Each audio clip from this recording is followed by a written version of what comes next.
everybody, Erica Serwin here from Pink Buckaroo Designs. I'm going to show you how to make these cute little treat boxes. They feature the In the Bloom bundle from Stampin' Up. Love this set. I love the fonts especially, and the stitched dies are just my favorite. We're also using the Paper Blooms Designer Series paper that is only available for a couple more days. It's free with a $50 purchase through February 28th, 2021. So make sure you grab it. Okay, let's make the box. Now, this box is a little tricky. I kind of came up with these measurements on my own. I think everybody's doing it a little bit different. I will post a picture of this on the blog post, but I'm going to show you how to score it and kind of have to really focus as you go. Now I'm going to use Seaside Spray, and this piece measures 6 by 7.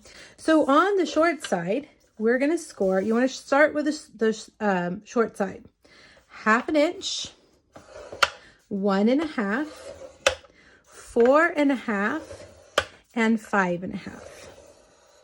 Now turn it, and we're only going to score these next score lines, stopping here at these little, at this first score line, okay? So the first one we're gonna do is 1/2 inch. All right, and then we're gonna do 3.5, and then 6.5. Turn it to over here and do 1/2 inch, 3.5, and 6.5. Now come back over to 1 and do 1 all the way down. Now we're gonna do some score lines here in the middle, okay? We've got the 1, now we're gonna do 3. So drag very carefully and do your 3. Now you could also do this on your your Stampin' your trimmer, your Stampin' trimmer. That might be a little bit easier to make sure that you're stopping in the right areas. But I really love my Simply Scored, so I'm gonna use it. And now we're gonna do 4, and then 6. All right, now you need a ruler or a straight edge of some kind. And I'm going to score a line from each of these little marks diagonally to the corner, going both directions. All right, so diagonally there, and I can't see it, I need some glasses, diagonally there, and diagonally there. Now turn it and do the same thing.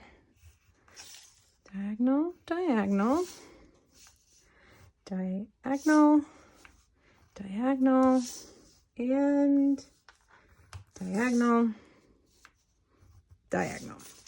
All right, now the next part's really important. You want to burnish these lines really well.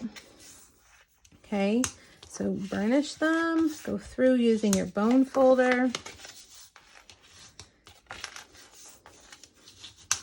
Get that 1 inch, burnish that. Now I'm going to come through with those diagonal, and I'm just going to, with my finger, pinch them going both directions. I want them to be loose. Pinch. And pinch, pinch, pinch, pinch,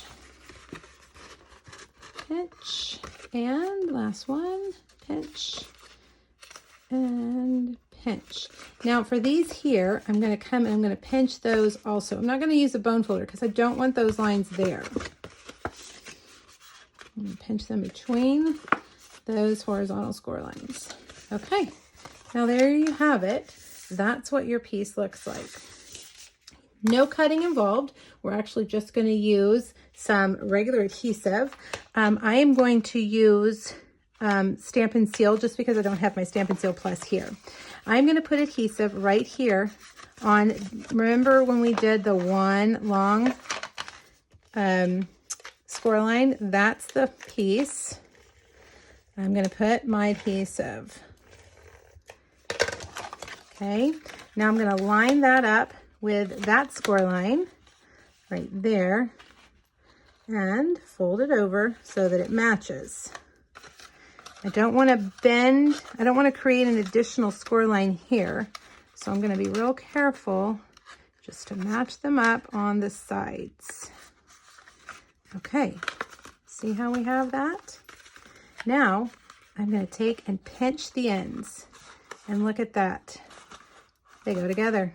Isn't that awesome? So you can put liquid glue here, or I think they would probably just stay closed together. If your candy is, you know, wrapped, I think I wouldn't worry too much about adhering those, because then they can just pop it open and get that candy out.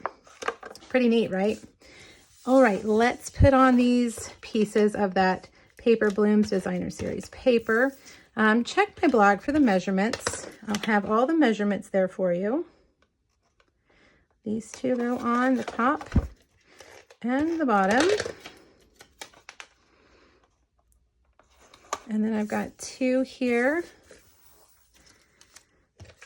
for the sides. If my adhesive is going to work today.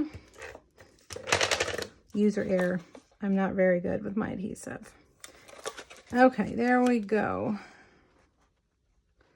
Like that. All right, now let's make the top. Let's take a look at it. We're going to stamp our sentiment in Misty Moonlight. Whoa.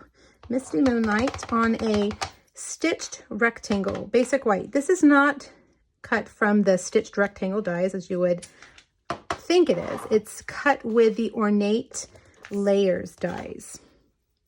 All right, dimensionals. We're going to put that on. Notice I stamped it over to the right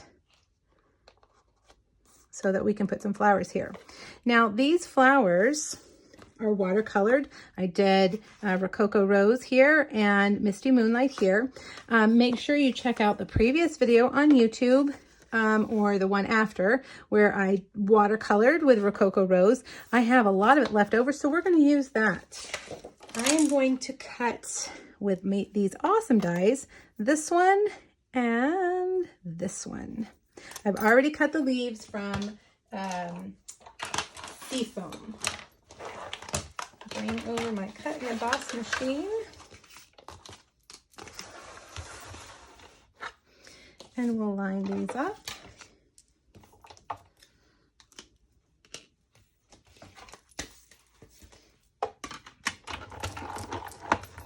I love all dies that have the stitching in them. They're so, so cute. And when I first saw this in the catalog, I didn't even notice they had the stitch lines. I just adore them. All right, let's take our ribbon before we put on our flowers. And I meant to do this underneath. Let's see if we can slide it. Yes. This is a Misty Moonlight ribbon. And if I can get it to pull right, we're going to tie it around with a bow.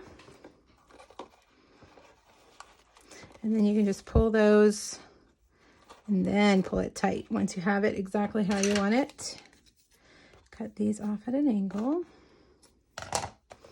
I'm going to get some dimensionals now, and we'll put these leaves coming off the side.